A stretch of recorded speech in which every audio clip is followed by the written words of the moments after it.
Okay, welcome back to Planeswalking Through Time. This is State of the Union 4. Alright, so I've got my notes. You ready for this? Yes, I'm ready. The outline. Let's talk about the record, talk about our legacy cards, and talk about future sets that we're going to have with this standard set. So, okay. Oh yeah, I'm Levi Wilson, and this is... Your boy Fresh. Your boy Fresh. Alright, so... What's the record? So you are up 8-7. All right. So it's been tight though. It's been close. Like, yeah. I mean, you jumped out to the big lead of 4-1. Okay. And then we had the first State of the Union. Yep. And then I've been chipping away at the lead. Well, you're right. We can't have this. We're gonna get up there. And I think most of our matches. I mean, you can go back and rewatch them all if you haven't seen them. Rewatch them.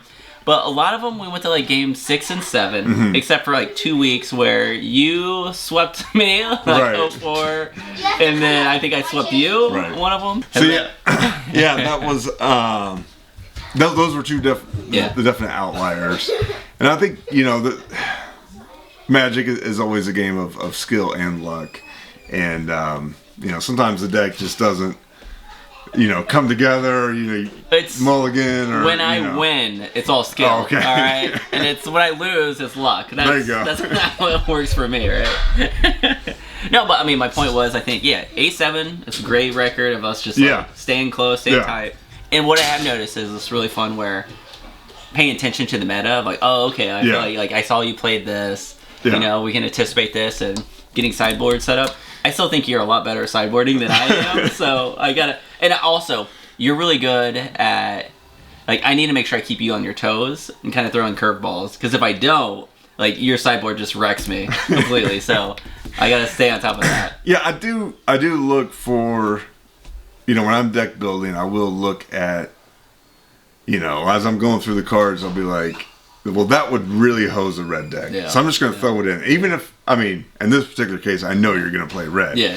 But, like, let's just say this card's great against green. Or, like, Karma was great against black. So every time I always had Karma in my board, I'm like, if he ever brings in black, this card will wreck him. Yeah, and it did. Yeah, and that's early Magic design, too, with, like, color screwing. Yeah, color hosing. Color hosing, yeah. And it worked. Yeah. We proved why everyone hated color hose and why it's such a bad game design on it. And so much so we had to get rid of Circle Protection. Yeah, which it came back, by the way. Did you get some of those? Someone gives you like 4 dead cards. Yeah, I got some Circle Protection. I can't believe they brought that back. Yeah, I know. Isn't that crazy?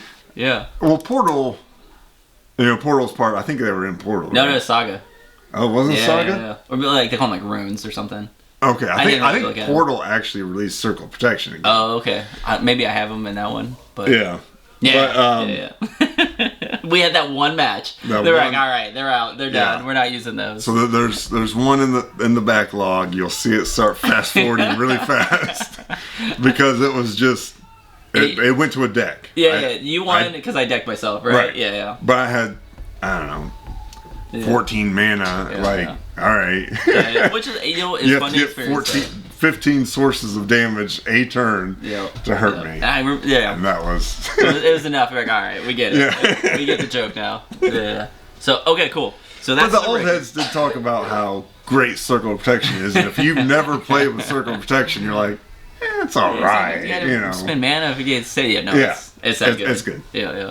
All right, cool. So we talked about the record. The next thing was, and this is a big change. You talked about being able to sideboard against my red deck because you knew I was going to play it.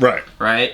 But I'm no longer necessarily playing red anymore because of our decision of eliminating the legacy cards. Right. So moving forward.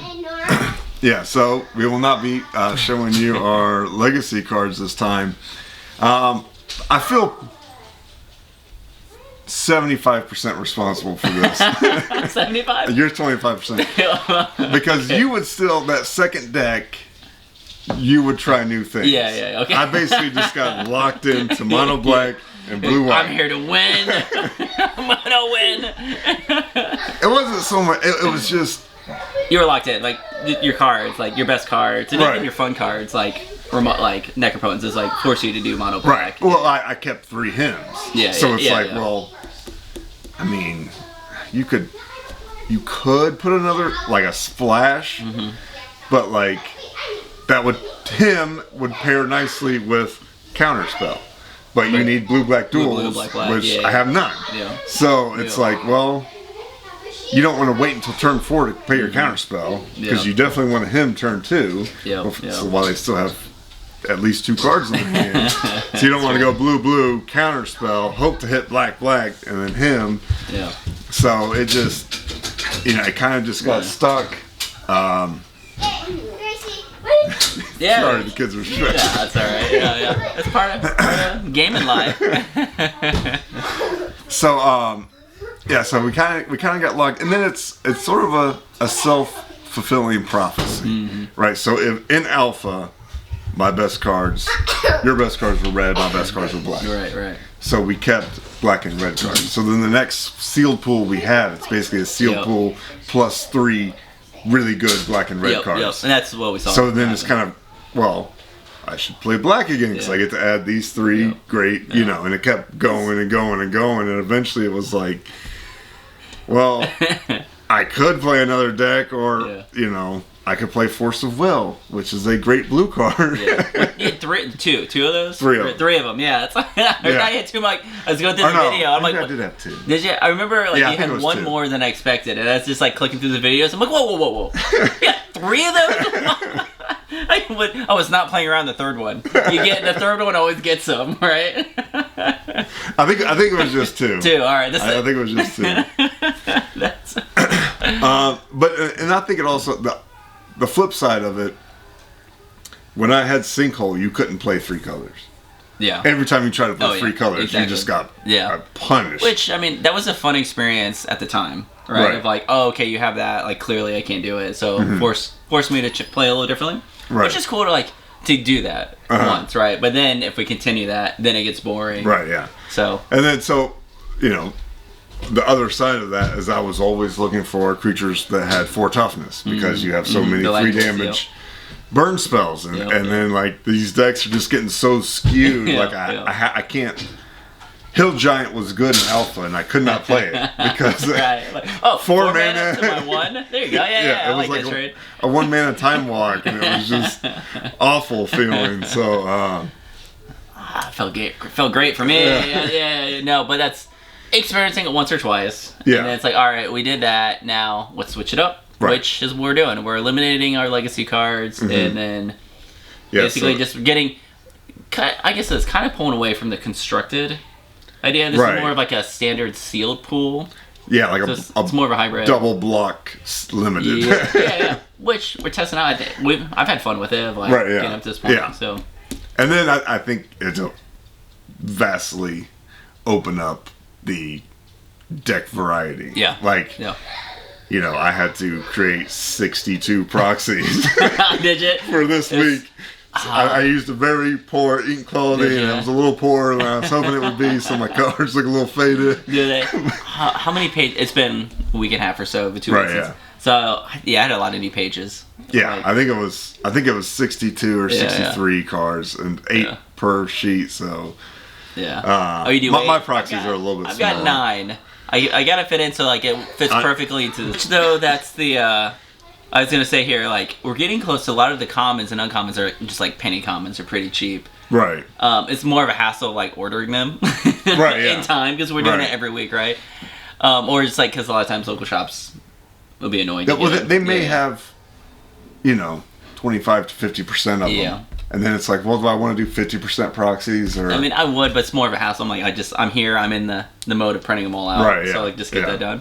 But leads me to my last point here of getting close to normal prices for the packs. So we have Urza Saga, $250 per pack. All right, maybe not normal prices. All right. Well, that one is, I think, widely considered one of the most broken sets because it has Tolarian Academy, it has Cradle, Guy's Cradle. Yeah, Guy's Cradle. It's got the Shivan Horse, the red one of that cycle, which I did open it, and it's really bad. I don't even forget what it's 1 damage each opponent. I think the white one counts enchantments. So I could see that in some certain niche cases, but I had a commander deck. Okay, they use it. Yeah. I don't think I got any of them. Yeah. I do have some non-basic lands. Oh, okay, good. So, those are good for my wastelands. Okay, yeah. Play those. I'm not running a main, but like, how many non-basics is gonna have? I'll pay attention, right, for this week. But then, so Legacy packs that coming up next is $82, and then 6th edition is $38. So still a little bit more than what I want to pay. Like once it gets $5, $4, buy the packs instead of pricing them. Yeah, I do feel like we will hit a point where that flips, and then it's like, oh yeah, I'll just exactly. You maybe we'll go to the local store. For some of the newer ones. That'd be fun. We should do a spreadsheet on that to see what the prices are. Right. Yeah. Because it's like we have all these pieces of paper, which is fine. Like it's fun. I throw them all away. Oh, dude. Once it rotates out. What am I gonna do with it? I go to the local shop and I'm playing. Like, what is this? No sleeves. Just a piece of paper, sword, and shovel. So, alright, we got a record, 8-7, taking out legacy cards, and then getting close for getting real cards. And, yeah. I think that'll be fun. I think, like I said, they're like Game Time and Moonshot are both pretty local to us, and they're really good Magic shops, so they may even have some of the, maybe, 5-year-old sets kind of thing. Open packs. I mean, we could get all that, like, basically there's only going to be a few cards that are somewhat expensive. We could buy all the commons. Yeah. But it's planning of like, all right, we play tonight, we go open up our packs, and we'd have to like build our decks and figure out what we want. Yeah. I give it a little bit more time than that. But maybe we should test it out. The worst part is like you have the list and like they're missing a few cards. That's what's holding me back, but we'll see. All right. Tough.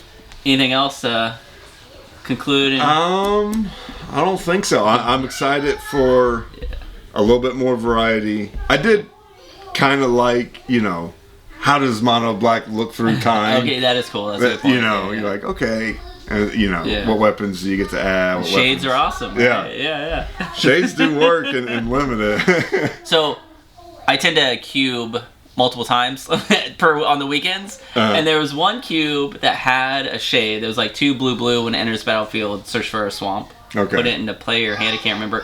Bad card, but I forced it because I'm like, no. Mr. Fresh showed me how good shades are. I'm going to try it out. And in my mind, I thought of it as like, all right, this is an 8-drop. It's not a 4-drop, it's an 8-drop. Right, yeah.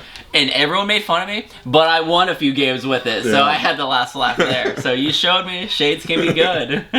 Especially when the removal is worse today than it will be in the future. Well, so shades are even better back then. Right, yeah. No, that shade, it went to town. It was a funny situation where I like Eternal Witness it back from like they killed it, and then I was like Eternal Witness back to shade or an actual card that was good, and I got the shade and it like played around their hand because they're like, I had removal for the good card or like an answer for the good card, but not for the shade, which allowed me to win. Is beauty, chef's kiss on that. There you go. All right, thank you very much for watching, and stay tuned for Urza's Saga. That's right. And 4 new decks. Yeah. See you next time. See ya. Bye-bye.